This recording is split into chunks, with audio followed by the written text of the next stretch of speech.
Joining me is former Navy Chaplain Gordon Klingenschmitt. You can find out more about him at prayinjesusname.org. He also has a YouTube channel now. Chaplain, we've talked over the years a number of times. Usually it's specifically about one issue or another, often marriage equality.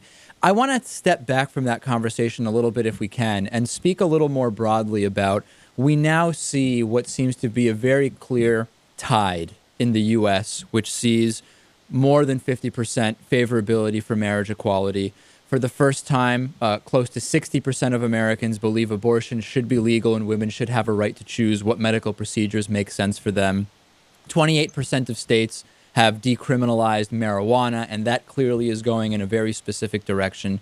Do you, even if you don't agree with this direction, do you recognize that this is what is happening in the United States? Yes and no. I think there is a polarization that's happening in America, but I don't think the church is becoming any less conservative on these issues. In fact, I think it's the opposite. I think the church is becoming more conservative on these issues, specifically when it comes to homosexual marriage. For example, I don't know what polling you're going from, but the right one. Well, right. The recent polling that I've seen shows that 60% of Americans still believe that marriage is the way that Jesus defined it, is only valid between one man and one woman. But let's stop there, Chaplain, because I don't want to get off track. You're right that the church is remaining conservative, but the problem is we're not more polarized, we're less, in that more and more people are on one side of the issue. What used to be 40, 20%, I don't know, splits are now all over 50% in the direction of social progressivism. Well, I disagree with that. If you look at the polling specifically, when they ask the question the wrong way, they end up with your result that you just quoted. For example, when ABC News and the Washington Post asked their question to the American public, 58% of Americans believe that homosexual marriage should not be made illegal. Well, when you ask anybody, do you want to make something illegal? That's a bias in the question, because they're asking if they want to ban some, right, as if it's a right. But when they ask it a different way, do you believe marriage is simply between one man and one woman?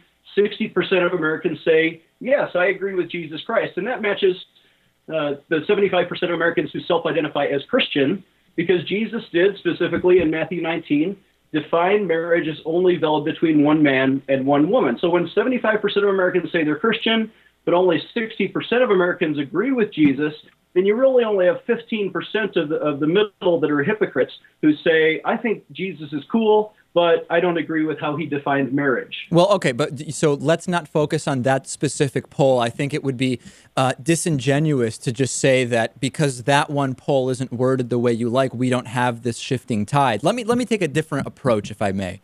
We had a long period of time where this kind of religious social conservatism was not a part of the human species. And really, it's the majority of the time that, if you agree with science on how long humans have been around, the majority of time humans have been around. And then we had this period, which we're still kind of in the middle of now, where we've had this religious social conservatism, but we seem to be coming out of that now. So my question is, doesn't the fact that the social conservative point of view has never really ended up being the eventual result of society, doesn't that tell us something? When has social conservatism really lasted, historically speaking? Well, I think the reason marriage has been between one man and one woman for at least 6,000 years of human history, and maybe now the last 5 minutes of human history, we're getting confused about that topic. But that's the thing. If you believe we've only been around 6,000 years, you might say that. But you know, Chaplain, that that's not the reality. So it's not the last 5 minutes. It's the overwhelming majority. 6,000 years is nothing in terms of human history. Well, okay. I understand there's a differentiation between, I'm talking about recorded human history. We don't have many history books dating back older than 6,000 years. But if you just read any biology textbook, it certainly has not changed in 6,000 years, and it's not going to change in the next 100 years.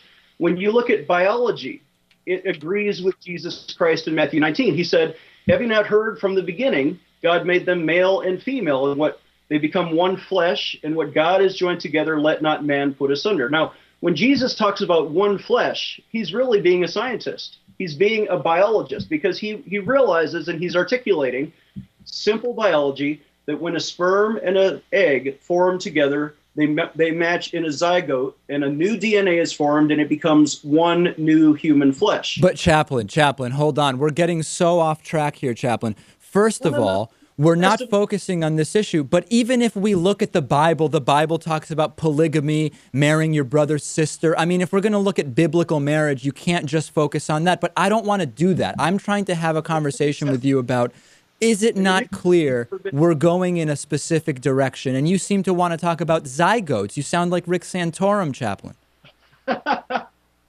Well, you asked a specific question. Why have things changed in the last 5 minutes of human history? And I'm saying it's only because we're not reading our biology textbooks. It's simply, which were written by Jesus, as you say. Jesus was a biologist. Well, he defined marriage between one man and one woman becoming one zygote, becoming one flesh, and that's the only way in the next 100 years that humans are going to be able to procreate. If you get two men together and they mate, they're not going to have a baby. If you get three women and a dog together and they all mate together, they're not going to have a baby. The only way to have a child is to have one man and one woman who form a baby. That's but Chaplain, I know you're smart enough to know that whether or not gay marriage is legal in modern society, it doesn't change the number of people that are gay. In other words, whether there is or isn't gay marriage, two gay men are not going to create a child. That's always been the history of humans, and we've still been able to continue as a species. It seems like a completely distraction of an argument. Well, the only way they can continue to propagate the gay species, as you put it, is to recruit the children of heterosexuals. So every child who is born on the face of the earth today is the product of a sperm and an egg, which means they have at least a male and a female parent. So when you say, Chaplain, the gay species, what does that mean? I've not heard that term before.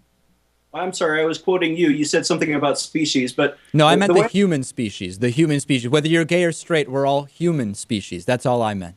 Oh, absolutely. The human species will always be propagated by one man and one woman.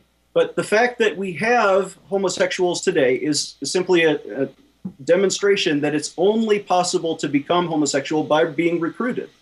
Okay, but Chaplain, this is silly, and this is not going to resonate with our audience. I'm disappointed because I wanted to have more of a broader conversation about the direction of society. And you're calling Jesus a biologist and comparing gay marriage to a woman marrying a dog, which is offensive and crazy. Okay, well, let me get back to the original question you asked. Yes, let's do that. What is happening more broadly in society? And I wrote about this in my book in 1999. I published License to Sin. You can find it, maybe an old, outdated, out-of-print copy on Amazon somewhere. Okay. And it said that in the future, and I predicted this more than 12 years ago, that America would become more polarized, that the church would become more holy. But it's not more polarized. It's more unified behind social progressivism. We have less disagreement, not more. That's the problem. No, I think the world is becoming more sinful, as the Bible would define that. And I think there's less people in the middle who are confused about the subject. More people think that social marriage should be defined between one man and one woman. 39 states still have that in their constitution or in state law. I think 40 states now have said slavery used to be legal, so that means nothing. Okay. Chaplain, you're making some interesting arguments. I wish we could have agreed more on the premises to have a more productive discussion about the effects, but we weren't able to do that, but that's okay. PrayInJesusName.org is the website. We've, of course, been speaking with former Navy Chaplain Gordon Klingenschmitt. He also has the Pray in Jesus Name show on YouTube. How can people find that, Chaplain? YouTube.com/ChaplainGate, or you can just type in Klingenschmitt. It'll show up on YouTube. Very good, Chaplain. As always, I thank you for being on the show. Thank you, David. God bless you in Jesus' name. Thank you.